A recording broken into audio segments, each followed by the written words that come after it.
Can the Duchess of Cambridge cope with Meghan mania?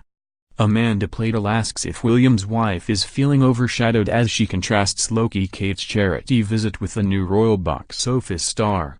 On the day Prince Harry and Meghan Markle announced the wonderful news of their engagement, his sister-in-law, the Duchess of Cambridge, was making a low-key visit to a museum. Kate was her usual charming and highly competent self, chatting to youngsters and lending support to a charity associated with the museum. But I couldn't help noticing that, having been terribly poorly again with her third pregnancy, Kate looked tired. Her blue and white frock was pretty but mumsy, as if it had come from a 1989 Laura Ashley catalogue. This was a far cry from the bedazzling Meghan in the grounds of Kensington Palace wearing a chic white coat. The garment sold out in minutes and the designer's website crashed, which accentuated her gym-toned slim figure as her mane of black hair shone in the winter sun. Asked about the engagement, Kate said she and William were absolutely thrilled and, in somewhat stilted language, wished the couple all the best and hope they enjoy this happy moment. Her mood seemed flat. Yes, she was tired from her pregnancy. And who would blame her if she felt some apprehension at Meghan's whirlwind appearance on her turf? For this week we've seen the arrival of a new fairy tales princess, Meghan the TV star, humanitarian, fighter for women's rights, champion of the impoverished, icon of inclusiveness. It is not just that Meghan, eloquent and supremely confident in front of the TV cameras, is now going to grab the fashion headlines. Her emergence changes the family dynamic. Until now it's always been William and Kate, the star couple, alongside the slightly forlorn singleton, Harry. They were the three musketeers fighting for the causes they cherished in tribute to the boy's mother, the homeless, mentally ill, those affected by landmines, children suffering from HIV. The irony is that Kate and Meghan have a great deal in common. Both are strong, beautiful women from ordinary backgrounds who set their cap at a prince and won his heart. But, as yesterday's hugely successful walkabout in Nottingham showed, Meghan for now is the box office royal. Witness how she and Harry were utterly at ease with the crowd, high-fiving, hugging, happy and relaxed. I hesitate to say this, but they made William and Kate look a mite formal and po-faced in comparison. Yes, Meghan mania is here. And Kate may have difficulty coping with it. Whether the Diana-style adulation these young women receive is good for them, their families or the long-term health of the royal family is another matter altogether. Bringing up the rear rumors abound that tennis champ Serena Williams, she's besties with the bride, will be chief bridesmaid at Meghan and Harry's wedding at St. George's Chapel in Windsor next year. First Pippa Middleton's derriere stole the show at Kate's wedding in 2011. And now Serena may well be in line to win the Rear of the Year title. After Bake Off's Paul Hollywood separated from his wife, it is revealed, he began a close friendship with a barmaid 3 decades his junior as his marriage was falling apart. How crummy can you get? One loan too many? Students are still angry that Bath University's departing vice-chancellor is getting such a golden goodbye. Dame Glynis Breakwell will receive her outrageous £468,000 salary until February 2019, taking 6 months sabbatical on full pay. There is also disquiet over an interest-free £31,000 loan to buy a car which has been wrapped into her leaving package. What puzzles me is why anyone earning nearly £500,000 a year needs a loan to buy a car.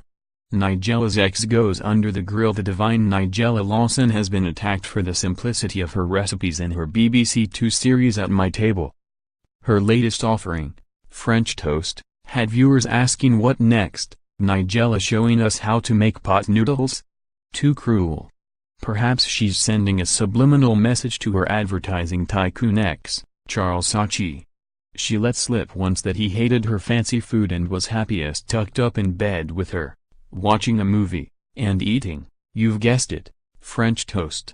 It's not often we look to Boy George for contemporary wisdom, but even the gay icon has said it's time to stop calling people gender fluid or non-binary rather than straight, gay or bisexual. He says there are far too many labels now for sexuality and gender, adding, I'm kind of like, how many flavors can there be? There's boys and girls and there's people that like both. What else is there?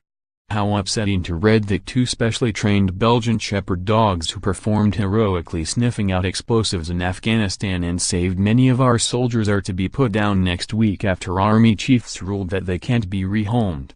Former SAS Sergeant Andy McNabb has launched an online petition in support of 9-year-olds Kevin and Des, Save Our Veteran Dogs. And we should. To adapt a slogan we see so often at this time of year, a dog is not just for Afghanistan, it's for life. Jay-Z's crazy logic has a moral for us all in the Hollywood lexicon of excuses for having affairs. Beyoncé's husband Jay-Z has come up trumps. He's blamed his cheating on a dysfunctional childhood.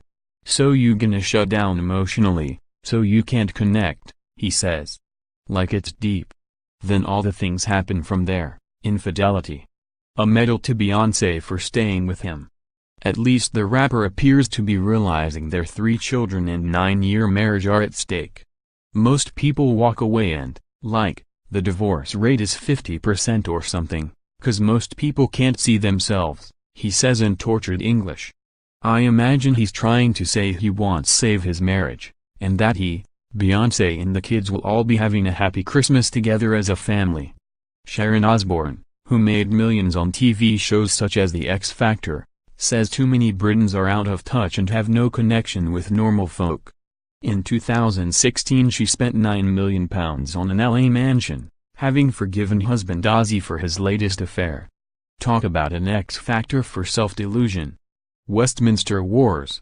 How disappointing that beleaguered Theresa May turned up in Iraq to honor our troops wearing trainers and jeans. She should take a leaf out of Lady T's book, who, facing deep unpopularity in 1986, was pictured in a tank, flying the flag, with goggles and a dashing scarf. She went on to win the next election with a stonking 42.2% majority of the vote. After Jeremy Corbyn appeared on the cover of GQ magazine, its editor, Dylan Jones, said he and his entourage were more difficult than a Hollywood diva.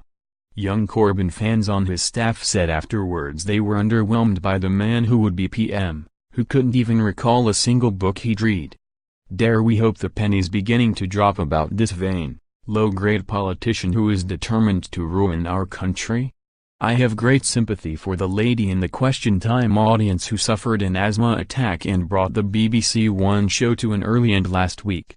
It was triggered by sitting next to a man using strong aftershave. Now she knows how we panelists feel alongside David Dimbleby. He's no slouch when it comes to splashing on the cologne. A curious prayer an Anglican minister says we Christians should pray that Prince George, IV, is gay, to make the church more inclusive.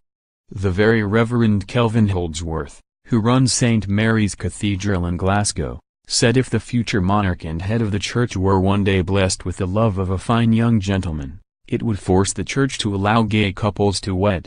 No doubt he'll soon be asking us to see Christ as transgender. Well, he did have very long hair.